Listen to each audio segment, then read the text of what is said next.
Europe 1, 8h35, l'heure de la revue de presse. La revue de presse d'Europe 1 signée Natacha Polony. Bonjour Natacha. Bonjour Thomas, bonjour Julie Bonjour. et bonjour à tous. Ce matin, une de vos journaux, on fait les soldes. 20 minutes, des soldes au rabais. Métro News, soldes, démarquez-vous. La Voix du Nord, les soldes font de la résistance. D'ailleurs, on solde tout ce matin. L'Opinion, la France à la traîne. Le Parisien aujourd'hui en France, SOS, libraire de quartier. On solde même le cinéma. Les Échos, le rapport choc qui fait trembler le cinéma français. On solde aussi les rêves de changement. Le Figaro, le tournant de Hollande divise la gauche. On ne sait pas si ce matin il y aura des arrêts de travail pour cause de soldes. Selon la Croix, les abus viennent des conditions de travail et le surcoût des congés et du surcoût des congés longue maladie. Et le surcoût vient des congés longue maladie. Ça y est, je me mélange. Donc la Croix, l'absentéisme au travail coûte de plus en plus cher. Décidément, il aura réussi à faire parler avec ses vœux François Hollande. Alors tournant ou pas tournant ? Alors, c'est à se demander si finalement tout le monde ne va pas perdre le nord avec cette histoire. Le Figaro évoque les ministres dans le brouillard, la majorité gênée aux entournures. Piège médiatique, commente un ténor du PS. En saluant un tournant, dit-il, et en le comparant à 1983, la presse enfonce un coin entre Hollande et son électorat.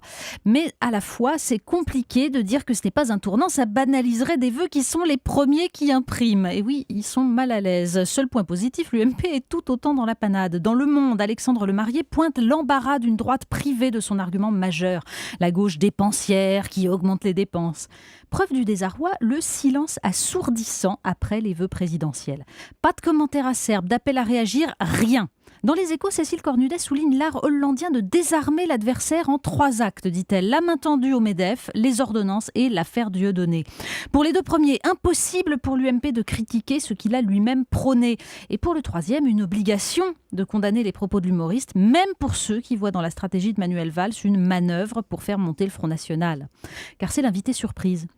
Et pour Guillaume Tabar dans Le Figaro, ce n'est pas sur l'affaire Dieudonné qu'il faut l'attendre, mais bien sur le tournant social-libéral. Le recentrage du chef de l'État, écrit-il, n'est pas qu'une occasion de valider le discours FN sur la proximité entre UMP et PS.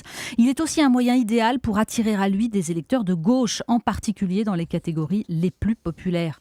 Pour Guillaume Tabar, François Hollande, en centrant son discours de vœux sur la défense de l'Europe contre, souvenez-vous, ceux qui veulent retourner dans les vieilles frontières, se serait volontairement choisi le FN comme adversaire pour 2017.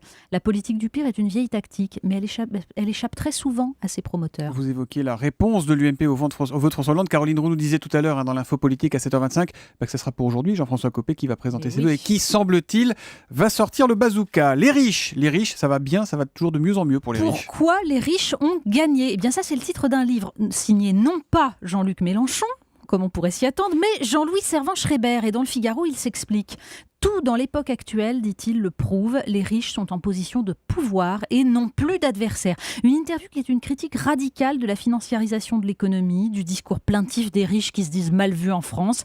Si les riches se croient victimisés, dit-il, c'est qu'ils sont incroyablement ignorants de ce qui se passe dans le reste du monde. Et cette conclusion, l'époque dans laquelle nous vivons est un marais moral plat et peu inspirant. L'argent y est devenu par défaut un idéal trivial et la seule valeur de référence mondialisée. Après ça, on lit l'Express et alors là, on tombe de sa chaise. Oui, parce que ce qui est mis en avant dans l'interview, parce qu'il y a les bonnes feuilles du livre, et une interview de l'auteur. Donc, et ce qui est mis en avant, c'est l'idée que la richesse des riches profite aux pauvres et que dans ce monde merveilleux, les riches sont surveillés par l'opinion, ce qui limiterait les excès. Mais surtout, on a la une, les dernières folies des riches.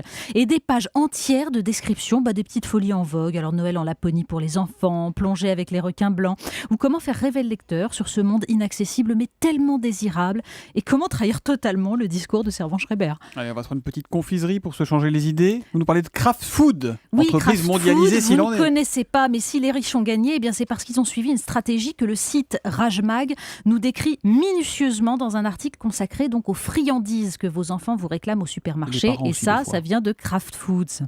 Comment vos princes de lu paient les retraites américaines, fonds de pension, délocalisation, utilisation de travailleurs précaires, illusion du choix pour des consommateurs qui ignorent la concentration du marché, le monde si philanthropique des grandes entreprises appliquées à Lu, Milka, Cadbury, etc. Et cette conclusion de Rajmag, quand vous achetez, vous plébiscitez. Allez, la pub, ça suffit, il y en a marre. Et oui, et Libération nous signale qu'un petit village, lui, a décidé de résister. La Vérune dans l'Hérault, 1800 âmes, mais rattaché à l'agglomération de Montpellier, et qui du coup devait se voir imposer des panneaux publicitaires de 8 mètres carrés. Eh bien, le maire vient de prendre un arrêté contre la pollution visuelle.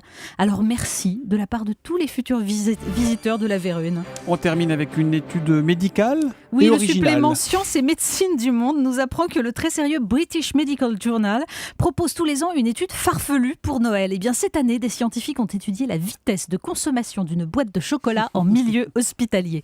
Avec un protocole très strict pour établir quelle catégorie de personnel pioche plus facilement, dans quel service on se goinfre le plus vite, et des médecins chargés de vérifier tout ça. Les auteurs, précise Pierre Barthélémy, présentent d'ailleurs leurs excuses pour les bobards qu'ils ont dû raconter à ceux qui leur demandaient ce qu'ils pouvaient fabriquer derrière les plantes vertes de la salle d'attente. Conclusion, les aides-soignants et les infirmières sont les premiers prédateurs du chocolat et sa durée de vie est 51 minutes. Alors moi, je vais essayer à Europe 1, mais promis, j'éviterai les marques citées ci-dessus et mondialisées. La boîte de chocolat dans le studio de la matinale d'Europe 1, elle fait 5 minutes. Oui, Entre Julie, on a vous, déjà moi, testé, Cabrol, en fait. moins de 5 minutes le chocolat. Merci Natacha Polony. Merci.